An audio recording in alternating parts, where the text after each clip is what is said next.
तो आज आम बनवाई जाऊे बहुत ही स्वादिष्ट अमृतभंडार तरकारी से पुणी बिना पियाज रसुण रे।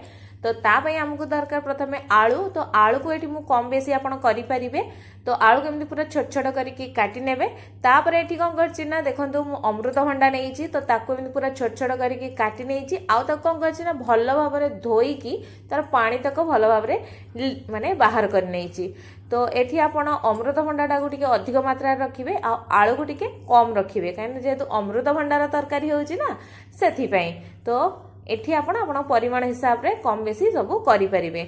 तो एबे आमे कौन करवा ना प्रेशर कुकर नवा आ से प्रेशर कुकर रे कौन करवा आमे 2 चम्मच रिफाइन तेल को देदवा। आपण चाहिए घी मध्य एठी देई परिबे। तापर एथिरे पंच फुटण मु दे दोची आधा चम्मच देदवा आ भलो भाव रे ताको फुटिया पई दबा। फुटी गला परे कौन करवा जो आलू आउ जो माने अमृतभंडा को आमे रखी धोईकिनी ताको एथिरे कौन करवा ना सबतक पकई नवा। एबे पकई सारा पर कौन करवा ना से आमे आधा चम्मच देदबा कौन ना लुण स्वाद अनुसार आपण लुण को पकेबे देखिकिनी आउ आधा चम्मच आमे एथिरे हल्दी गुंड को पकई नवा।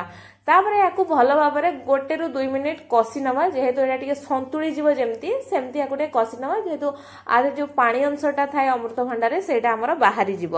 एबे आपण देखि पारुथिबे हमर 2 मिनिट पाखापाखि आमे एठी कषि नेलेनी। तो एटा एबे हमर पूरा कषि हेई गलानी पानी भी बाहरी गलानी।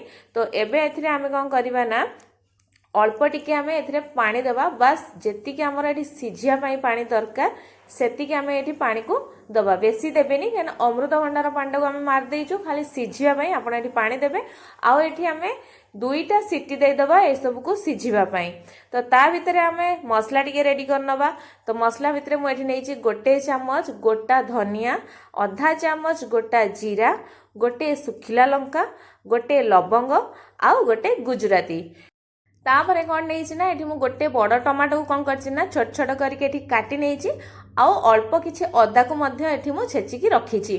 एबे कौन करवा ना गोटे ब्लेंडर जार नवा आ जो काटिकी रखी थे टमाटो को भल भाव में कौन करवा ना ग्राइंड करके नहीं आसिया पूरा चिकन करके बाटिकी। तो एबे देखि पारुथिबे टमाटो हमर पूरा भल भाव में ग्राइंड होगी आसी जाइए। तो एबे आकु आमे साइड कर नवा। एबे आमे कड़ाई गरम करिबा आउ सेथिरे कोन करिबा जो रखी थिले आमे सुखिला जो आम सब गोटा मसला सबू एबे एथिरे पकई नवा। पकई सारला परे आकु हमको बेसी नाही 30 ରୁ 40 सेकेंड माने आमको आकु भल भाव में भाजीबार अछि माने बेसी पोड़ीबेनी आकु हल्का बस उषुम हबार अछि जेमति कि भल भाव में एटा ग्राइंड हेई परिबो। तो एबे देखि पारथिबे एटा हमरो भल भाव में भाजी हेई गलानी। तो एबे आकु आमे कोन करबा ना काढ़ी की भल भाव में ठंडा कर नवा। तो एटा एबे ठंडा करिया पे आमे रखी नवा। ठंडा हैला परे देखि पारथिबे ठंडा पूरा एटा हेई जाईची। तो एबे ये सब को ब्लेंडर जार रे माने बाहर कर नवा। तापरे आकु भल भाव में कौन करवा ना ग्राइंड करके आमे नहीं आसीबा। तो ग्राइंड कला परे आपण देखि पारथिबे मसलाटा पूरा पूरा हमर रेडी हो जाईची बिना प्याज रसुण जो मसलाटा हमर। तो एबे आकु आमे साइड कर नवा। तो तापर आमे एठी गोटे कड़ाई गरम करिबा आ कड़ाई गरम होला परे सेथिरे 2 चम्मच मु दे दोची रिफाइन तेल आपण चाहिए एठी माने घी मध्य नहीं पारिबे। तो एथिरे दे दोची आधा चम्मच पंच फुटण सेटा फुटी आसला बेलकु जो अदा आमे छेचिकी रखी थिले माने खंडे अदा को मु एठी पकेकी ए अदा को भल भाव में कौन करिया ना आमे भाजिया पई दबा। अदाटा तो बेस समय लागे ना भाजिया पई। तो जेहेतु एठी अदा हमर हेई गलानी तो एठी आमे दे दबा जो बाटिकी रखी थिले टमाटो को एथिरे आमे दे दबा। देखि पारथुए ए टमाटो को आमे टिके 1 ରୁ 1 मिनिट पाखापाखि आमे आकु कषि नबा आ सेथिरे अल्प टिके लुण भी दे दबा माने जेहेतु देखिकिनी लुण देबे काहेकि ना आमे सिझेला बेले मध्य लुण देइथिले। एबे सेथिरे आधा चम्मच हळदी गुंड आ आधा चम्मच काश्मीरी रेड चिली पाउडर पके नबा। आउ ए सब को बेसी नाही टमाटो को तो कषिबा पई बेसी समय लागेनी।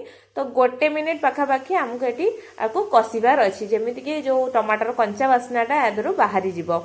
एबे एटा देखि पारते बढ़िया भाव में फुटी गलानी बा कषि हेई गलानी। तो ता भीतर मैं देखौछि आपन जो माने कଳାର जो चणा आसे ताकु मु आगुरु सिझेकी रखी देइथिली। आपण देखिकिनी देबे एठी माने अमृतभंडा को देखिकिनी जदि आपको बेसी पकेले भल लागे तो आप अधिका भी पकई पारिबे। तो एथिरे एबे देई दबा कोन जो मसलाटा आमे एबे ग्राइंड करके रखिले बा प्रिपेयर करले निजे सेइथुरु 1 चम्मच मु एथिरे देई दोउची आ आकु भल भाव रे टिके कषि नबा। तो तो आपको पाखापाखि मुझे 30 रु 40 सेकेंड मुझे कषि नाला देखिपे यहाँ भल भाव में कषि हो तेल आदि भल भाव माने छाड़ा एवं जो सीझेक रखी आम कला चना को ए पकईकी बेसी ना से 30 सेकेंड रु 40 सेकेंड पाखापाखि आपको टे कषि नवा एबे आमर यहाँ पूरा भल भाव में कषि हो गला। तो एबे कौन करवा जो आम सीझेक रखी अमृतभंडा आलू को ए पकई नवा ए सब को पकई सारापर आम या भल भाव में कौन करवा ना गोले नवा टिके कहीं आमको अमृतभंडा जेहेतु आम सीझे देचे तो आमको बेसी कषिबार ना।